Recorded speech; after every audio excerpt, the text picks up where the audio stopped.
ಕನ್ನಡದಲ್ಲಿ ಪ್ರಸಾರವಾಗ್ತಾ ಇರುವ ಭಾಗ್ಯಲಕ್ಷ್ಮಿ ಧಾರಾವಾಹಿಯಲ್ಲಿ ಭಾಗ್ಯ ತಂಗಿ ಪೂಜಾ ರಾಮದಾಸ್ ಮನೆಗೆ ಸೊಸೆಯಾಗಿ ಬಂದಾಗ್ನಿಂದ ಆದೀಶ್ವರ್ ಕಾಮತ್ ಆಕೆಗೆ ಶ್ರೀರಕ್ಷೆಯಾಗಿ ನಿಂತಿದ್ದಾನೆ. ಭಾಗ್ಯಗೆ ಕೊಟ್ಟ ಮಾತಿನಂತೆ ಆದಿ ನಡೆದುಕೊಳ್ತಿದ್ದಾರೆ.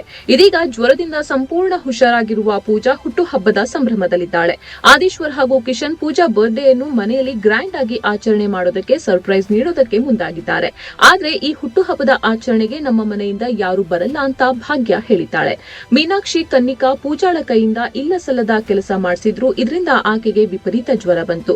ಜ್ವರ ಇದ್ರೂ ಬಿಡದೆ ಆಕೆಯ ಕೈಯಿಂದ ಕೆಲಸ ಮಾಡಿಸಿದ್ದಾರೆ. ಇದು ಆದೇಶ್ವರ್ ಹಾಗೂ ರಾಮದಾಸ್ಗೆ ಗೊತ್ತಾಗಿದೆ. ಇದು ಆದಿಗೆ ಕೆರಳಿಸಿದೆ. ಪೂಜಾನ ನೀವು ಏನು ಅಂತ ಅನ್ಕೊಂಡಿದ್ದೀರಾ? ಅವಳಿಗೆ ಜ್ವರ ಇದ್ದು ಇಷ್ಟೊಂದು ಕೆಲಸ ಮಾಡಿಸಿದ್ದೀರಾ? ಶಾಸ್ತ್ರ ಎಲ್ಲ ಈ ಟೈಮಲ್ಲಿ ಬೇಕಾ? ಆರೋಗ್ಯ ಮುಖ್ಯ. ಆರೋಗ್ಯದ ಮುಂದೆ ಯಾವ ಶಾಸ್ತ್ರನೂ ಇಲ್ಲ. ಕನ್ನಿಕಾ, ನೀನು ಈ ಮನೆಗೆ ಹೇಗೋ ಹಾಗೆ ಪೂಜಾ ಕೂಡ. ಇವಳು ಈ ಮನೆಯ ಕೆಲಸದವಳಲ್ಲ, ಮನೆ ಯಜಮಾನಿ ಅಂತ ಹೇಳಿದ್ದಾನೆ. ಈ ಘಟನೆ ಬಳಿಕ ಪೂಜಾ ಮಾತ್ರ ತೆಗೆದುಕೊಂಡು ಹುಷಾರಾಗಿದ್ದಾಳೆ. ಮರುದಿನ ಆಕೆಯ ಬರ್ತ್ಡೇ. ಆದ್ರೆ ಕಿಶನ್ ಆಗಲಿ ರಾಮದಾಸ್ ಮನೆಯವರಾಗ್ಲಿ ಯಾರೂ ಕೂಡ ಪೂಜಾಗೆ ವಿಶ್ ಮಾಡಿಲ್ಲ. ಅವರಿಗೆ ಪೂಜಾಳ ಹುಟ್ಟು ಹಬ್ಬ ಎಂಬ ವಿಚಾರವೇ ಗೊತ್ತಿರೋದಿಲ್ಲ. ಭಾಗ್ಯ ಬೆಳಿಗ್ಗೆ ಕಾಲ್ ಮಾಡಿ ವಿಶ್ ಮಾಡಿದ್ದಾಳೆ. ಈ ಸಂದರ್ಭ ಯಾರೆಲ್ಲ ಶುಭ ಕೋರಿದ್ರು ಅಂತ ಭಾಗ್ಯ ಕೇಳಿದ್ದಾಳೆ. ಆಗ ಪೂಜಾ, ಇಲ್ಲಿ ಯಾರಿಗೂ ಇವತ್ತು ನನ್ನ ಬರ್ತ್ಡೇ ಅಂತಾನೆ ಗೊತ್ತಿಲ್ಲ ಅಂತ ಹೇಳ್ತಾಳೆ.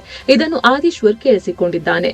ಬಳಿಕ ಆದಿ ಕಿಶನ್ ನ ಕರೆದು ಇವತ್ತು ಬರ್ತ್ಡೇ ಪಾರ್ಟಿ ಮಾಡಬೇಕು, ಎಲ್ಲ ಅರೇಂಜ್ಮೆಂಟ್ ಚೆನ್ನಾಗಿ ಮಾಡಬೇಕು. ಪೂಜಾ ಈ ಮನೆಗೆ ಬಂದು ನಡೀತಾ ಇರುವ ಮೊದಲ ಸೆಲೆಬ್ರೇಷನ್ ಇದು, ಗ್ರ್ಯಾಂಡ್ ಆಗಿ ಆಗ್ಬೇಕು ಅಂತ ಹೇಳಿದ್ದಾನೆ.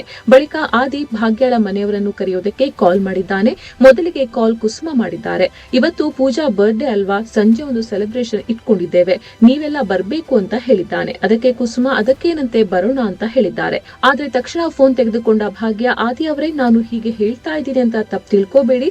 ಬರ್ತ್ಡೇ ಪಾರ್ಟಿಗೆ ನಾವು ಯಾರು ಬರೋಕೆ ಆಗೋದಿಲ್ಲ, ಬೇಜಾರ್ ಮಾಡ್ಕೋಬೇಡಿ, ನಮಗೆ ಖಂಡಿತ ಈ ಸಲ ಬರೋಕೆ ಆಗಲ್ಲ ಅಂತ ಹೇಳಿ ಕಾಲ್ ಕಟ್ ಮಾಡಿದ್ದಾಳೆ. ಇದು ಆದಿಗೆ ಅಚ್ಚರಿ ತರಿಸಿದೆ. ಅತ್ತ ಕಾಲ್ ಕಟ್ ಮಾಡಿದ ಬಳಿಕ ಏನಾಯ್ತು ಭಾಗ್ಯ, ಯಾಕೆ ಬರಲ್ಲ ಅಂತ ಹೇಳಿದೆ ಅಂತ ಕುಸುಮ ಕೇಳಿದ್ದಾಳೆ. ಅತ್ತೆ, ನಮ್ಮ ಪೂಜಾನ ಕೊಟ್ಟಿರೋ ಮನೆ ಅದು, ಪದೇ ಪದೇ ನಾವು ಅಲ್ಲಿಗೆ ಹೋಗೋದು ಸರಿ ಇರೋದಿಲ್ಲ. ಹಾಗೆ ಹೋಗೋಕೆ ಶುರು ಮಾಡಿದ್ರೆ ಜನ ಏನೇನೋ ಮಾತಾಡ್ಕೊಳ್ತಾರೆ. ಪೂಜಾಗೆ ವಿಶ್ ಮಾಡಿದ್ವಿ ಅಲ್ವಾ, ಅಷ್ಟೇ ಸಾಕು ಅಂತ ಹೇಳಿದ್ದಾಳೆ. ಸದ್ಯ ಪೂಜಾ ಬರ್ತ್ಡೇ ಪಾರ್ಟಿ ಸಾಕಷ್ಟು ಕುತೂಹಲ ಮೂಡಿಸಿದೆ.